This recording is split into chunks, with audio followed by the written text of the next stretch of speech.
संजय कुमार द्विवेदी जी, प्रयागराज से। राधे राधे भारत। महाराज जी, आप कह रहे हैं कि संतों के श्रीमुख से सुना कि संपूर्ण समर्पण शरणागति के बिना भगवत प्राप्ति संभव नहीं है। महाराज जी, संपूर्ण समर्पण शरणागति में खेती बाड़ी मकान कुछ पैसा संतान को दे दिया जाए या नहीं? नहीं, यदि किसको दिया दे जाए दिया जाए? किसको दे दिया जाए? नहीं, किसको दे दिया जाए? आप सरकारी आदमी हैं तो आपके पास कुर्सी से लेकर कलम से लेकर के जो कुछ है वर्दी सरकारी है ना, तो दे किसको दोगे? तुम्हारा अधिकार ही नहीं। बात समझनी है, बात समझनी केवल है, कुछ देना लेना नहीं है। जैसे आप अपने ऑफिस में बैठे हो, कुर्सी में बैठे हो, आपको कुछ देने का अधिकार है क्या? आप एक कलम भी नहीं दे सकते। आप कहोगे सरकारी है, आप रजिस्टर को भी कहोगे सरकारी है, जिस कुर्सी में बैठे हो वो भी सरकारी है, आप भी सरकारी आदमी हैं। आप कानून के अंतर्गत केवल कार्य करते रहिए, आपका इतना अधिकार है, आपको देने का अधिकार नहीं।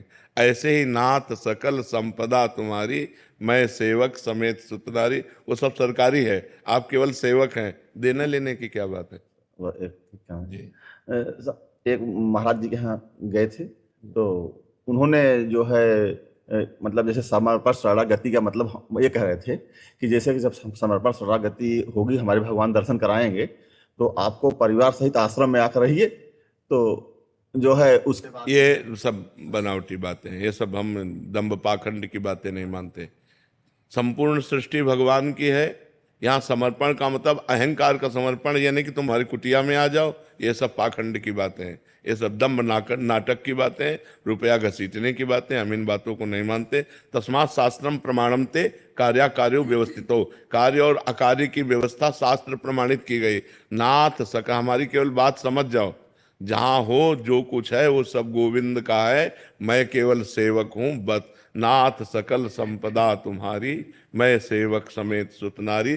25 पैसे भी किसी को नहीं देने, सब उनकी चीज है, उनकी उनकी। जैसे आप बैंक ऑफिसर हो, मान लो बैंक ऑफिसर हो, तो आप 5 रुपया किसी को दान दे सकते हो क्या? लेकिन हो अधिकारी पूरे बैंक के, लेकिन 5 रुपया नहीं दे सकते। अगर आपसे कहे कि इतना रुपया आपके पास, 5 रुपया दो, आप कहोगे सरकारी है? नहीं कहोगे। तो ऐसे ही आपका घर, आपका परिवार, आपका जो कुछ वैभव है, ऐसे हो जाओ, हे नाथ ये सब आपका है, कुछ देना लेना नहीं। खूब बिलसो, खूब उसी में रहो, बस उसको भगवान का समझो। इसीलिए बहुत समझ कर सत्संग करना चाहिए, नहीं तो धोखा हो सकता है। ये ऐसी शरणागति कहीं नहीं लिखी गई। गुरुदेव भगवान नाव में आपके बैठना चाहते हैं। बस हमारा हमारा क्या है, हमारे प्रिया जो है, प्रिया जो है, लाल जो, उन्हीं की शरण में हो जाओ और नाम जप करो। शरणागति का मतलब है सर्वत्र सब कुछ भगवान का है, मानना। देना लेना हम कह रहे सरकारी संपत्ति देने का अधिकार। अब जैसे आपके दिखाई दिया कि ये बहुत बीमार है, आपकी जेब में 500 रुपया है, प्रेरणा हो रही, तो आप समझो ठाकुर जी आदेश कर रहे हैं इनको 500 रुपया दे दो, अपनी जेब से निकाला दे। अब आपसे दूसरा आदमी पूछ रहा है आपने 500 दान किए क्या, तो आप कहना चाहिए नहीं, नहीं आपने दिए तो नहीं, वो उनका था, उनको पहुंच गया। तो दियम वस्तु गोविंदम तुभ्य में समर्पय, मैं तो दान करने वाला होता कहूँ। रहीमदास जी ऐसे दान कर रहे थे, तो ऐसे कर रहे थे, तो लोगों ने पूछा नेत्र नीचे क्यों किए हो? दान करने वाले को तो आंख में आंख मिला के देना चाहिए। तो उनका नहीं, देनहार कोई और है, देत रहत दिन रैन, लोग भरम मोपय करे, तासो नीचे नैन। देने वाला तो कोई और है जो रात दिन सबको देता रहता है, लोग भरम हम पे कर रहे, इसलिए हमारे नेत्र नीचे हैं। तो कुछ देना लेना नहीं जी। जब अपने कारागार में हम जाते हैं अंदर, तो जो कैदी जन होते हैं तो वो जैसे कि राधे राधे करते हैं या थोड़ा सा बहुत ज्यादा मतलब सम्मान टाइप का देते हैं, तो कहीं ऐसा जैसे हमको बड़ी खुशी होती है, वो कहीं गड़बड़ हमारे तो नहीं होती? नहीं नहीं, आप उस सम्मान को भगवान को मानिए कि ये सब भगवान हमारे सामने विराजमान है, ये लीला कर रहे हैं, और मन से हाथ जोड़े। जैसे वो राधे राधे कहते हैं तो हमको भी राधे राधे कह लेना चाहिए। वो अगर हाथ जोड़े हैं तो हम भी हाथ जोड़ लेते हैं। स्वीकार ना करें मतलब प्रणाम सम्मान को अपना ना माने। अब सब प्रणाम नमस्कार, लेकिन एक की भी दृष्टि में चूक नहीं होगी, सबको देखेंगे और एक को भी नहीं मानेंगे कि इसने हमें प्रणाम किया है। नहीं, हम प्रणाम करते हैं, हमारे प्रभु इतने रूपों में आए हैं। मेरे विराट रूप में, लड़का बच्चा बड़े बूढ़े रूप में मेरे भगवान आकर के खड़े हुए हैं, सो मुझे दर्शन दे रहे हैं, बस अपने भाव से। अब अगर आप प्रणाम सम्मान स्वीकार करने लगेंगे तो गर्व रूपी दोष आ जाएगा, और गर्व रूपी दोष आ जाए तो भक्ति में बाधा पड़ जाएगी, इसलिए बहुत सावधान। मंजू शर्मा जी, श्री गंगानगर। राधा वल्लभ श्री हरिवंश। श्री हरिवंश महाराज जी। महाराज जी, मेरा प्रश्न है कि सच्ची आंतरिक शरणागति जिससे भगवत प्राप्ति होती है, क्या ईश्वर की कृपा से होती है? कृपा से विपत्ति होती है, प्रतिकूलता होती है, जहाँ जहाँ राग होता है वहाँ वहाँ से राग का नाश होता है, तब असली में शरणागति होती है।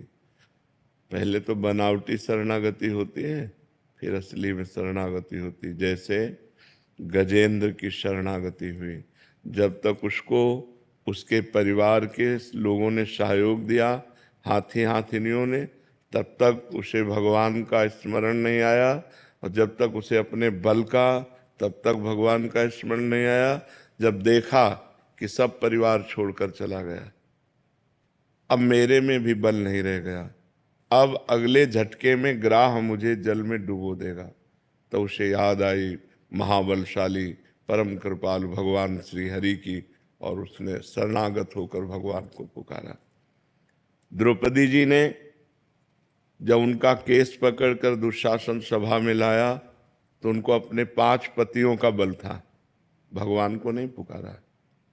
जब देखा 5 पति ग्रीवा झुकाए हैं, तो भीष्म आदि का बल हुआ कि इतने बड़े धर्मात्माओं महाबली के होते हुए मुझे सभा में कैसे ऐसे।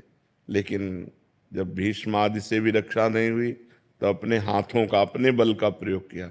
यही जीव की दुर्दशा है, अपने बल का प्रयोग किया। जब हाथों से भी थक गए, तब दांत से दबा लिया। जब देखा अब की झटके में दांत से साड़ी निकल जाएगी, तो पुकारा, हे गोविंद द्वारिकाधीश। तो भगवान को आना थोड़ी पड़ा, वो तो सर्वत्र है, वहीं उनके वस्त्र के रूप में प्रकट हो गए, भगवान का वस्त्रावतार हो गया।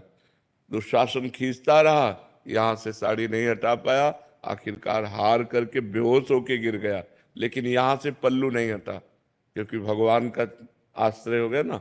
तो शरणागति असल में जब हम सब तरह से हार जाते हैं और कोई रास्ता नहीं दिखाई देता, तब जीव की ये दुर्दशा है कि वो पहले शरणागत नहीं होता। पहले वो अपना बल, अपने साधन का बल, अपने भजन का बल पर शरणागत का मतलब है अजात पक्षा इव मातरम खगा। जैसे घोंसले में चिड़िए का बच्चा है, उसके पंख नहीं निकले, वो अगर दाना लाएगी उसकी माँ तो पाएगी, पानी मुंह में लाएगी तो पाएगी, नहीं तो वो केवल बाट जो होती रहती माँ की। ऐसे उस शरणागत भगवान की कृपा की बाट जो होता रहता है। भगवान की जब कृपा होती है तो ऐसी परिस्थिति दे दी जाती है जिससे एक ही रास्ता बचता है भगवान, दूसरा रास्ता जब तक है तब तक ये पकड़ेगा। मनुष्य की बुद्धि, अगर कोई फोन नंबर है तो पहले फोन नंबर नहीं लगेगा, कोई काम नहीं बन पाएगा, कोई जगह, कोई आश्रय, कोई व्यक्ति नहीं दिखाई देगा, तब उसे याद आएगी कि एक सहायक है, अब तो भगवान ही सहायता कर सकते हैं, दूसरा कोई सहायता। शरणागति तब होती है जब सब तरफ से निराशा मिलती है, तब एक आशा जागृत होती है भगवान की, और जहां भगवान का आश्रय लिया बात बन गई। अभी हम जबान से कहते हैं कि तन मन धन सब तेरा, स्वामी सब कुछ है तेरा, तेरा तुझको अर्पण क्या लागे मेरा, लेकिन पूरे झूठे हैं हम। तन मन धन सब मेरा, स्वामी सब कुछ है मेरा, मेरा मुझको दे दे क्या लागे तेरा। नहीं, बिहारी जी के शरणागति का मतलब है अपने में न धन बल, न तप बल, न भजन बल, कोई बल न हो, सुनेरी मैंने निर्बल के बल राम। अपबल तप बल और बाहुबल, चौथो बल है दाम, शूर किशोर कृपाते सब बल, हारे को हरिनाम, सुनेरी मैंने निर्बल के बल राम। जो निर्बल होकर के पुकारा तो सबल भगवान उसी समय उसको अनुभव कराए कि मैं आ गया। लेकिन वो पुकार तभी होती है जब सब आश्रय हट जाते हैं। सब आश्रय हटना बड़ा कठिन है। किसी न किसी रिश्ते नाते सगे संबंधी बड़े पदाधिकारी कहीं न कहीं हमारा आश्रय रहता। सबसे बड़े भगवान से हमारा संबंध जो है वो स्वीकृत नहीं है। ममई वांशो, हम भगवान के हैं। और ये सारी सृष्टि भगवान की है और सर्व सामर्थ्यशाली भगवान है। कर्तुम अकर्तुम अन्यथा कर्तुम सर्व समर्थ है। अगर संकट है और भगवान को पुकारा जाए तो उसकी निवृत्ति होने में देर नहीं लगेगी, पर पहले भगवान को पुकारा जाए। हम लोग पहले भगवान को नहीं, जब सब जगह से हार जाते तब भगवान को पुकार